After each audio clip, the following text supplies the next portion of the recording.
Well, good morning, everybody. Glad to see we've still got plenty of people still up and alive and awake at this time of day. Not too many hangovers, I hope. The Stone of Destiny. This is a subject that's fascinated me, I think I can truthfully say, for around about 45 years. Maybe a little less than that. But I first came across the whole story of the Stone of Destiny when I was in Israel.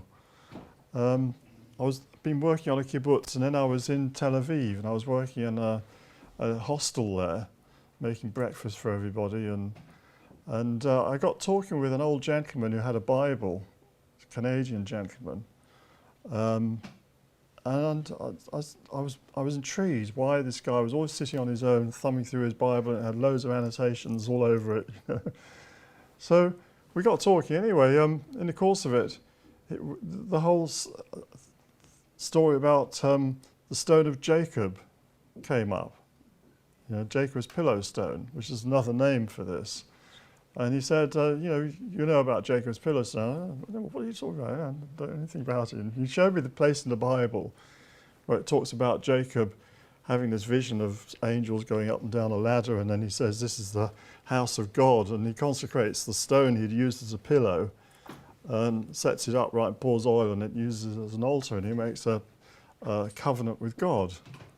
Well, I hadn't read this, you know. I mean, I was brought up as a Roman Catholic, and you don't read the Bible when you're a Catholic, you know. I mean, it's there on the shelf, you know, but you only hear about the bits they read out at Mass, you know. You don't really know that much about your Bible. So I actually sort of started reading the book of Genesis, and I read the rest of the Bible, actually. But and I was intrigued by this. And then when I went back to England, he told me that this is the coronation stone. You know, it's stuck under the throne in your own Westminster Abbey. So I went back and I had a look at this thing, and I was intrigued. And that sort of got me going.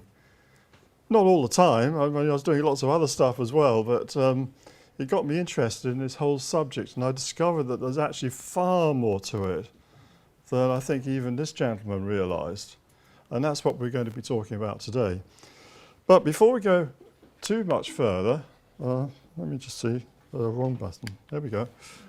I just want you to see this picture. Julius Caesar visited Britain twice, in 55 and 54 BC, and he's the first person in antiquity to really write about Britain, which is a very mysterious country as far as the Romans were concerned at that time. It was outside the Roman Empire.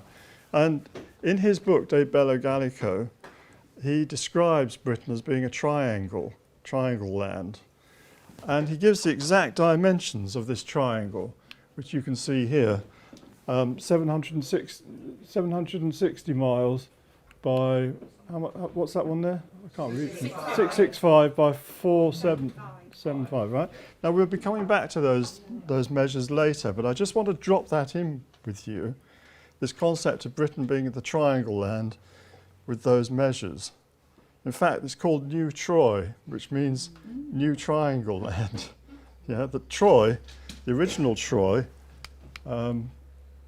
oh yeah, I've got these bits. He got his information from the Druids, yeah? And he visited Britain then. So he got that information from the Druids, and they would surely have known about this stone, if it's as ancient as the legends claim. So I'll just leave that with you. We'll be coming back to that later. Now, this is the Stone of Destiny as it is today. It's called various things. Have I got other names for it? Yes, Jacob's pillow stone I've mentioned, but it's also known as the Stone of Scone, yeah, or Scone, or Scone, if you're English. Nothing to do with scones with cream tea, you know. It's a place near Perth, and that's where the kings of Scotland used to be crowned. But it's also known as Lia Fail, which is an interesting word because it's the same if you read it backwards. That's called a palindrome, I think, when you can read the same thing forwards and backwards. And that means the Stone of Destiny or Stone of Fate in Irish. And the legends have it that it was brought from Ireland to Britain. Now, there used to be a caption on the stone which read that, Ni fallat fatum Scotti quocumque locatum invenient lapidum regne, what's that, tenebre ibidea. That was translated by Sir Walter Scott. Whew, my Latin's not up to it. Which means, unless the fates be faulty grown, and prophet's voice be vain, where'er is found a sacred stone, the Scottish race shall reign. Yeah. Well, Sir Walter Scott perhaps had a vested interest in that, but anyway, this is the idea was that wherever this stone goes, the Scottish race will be ruling.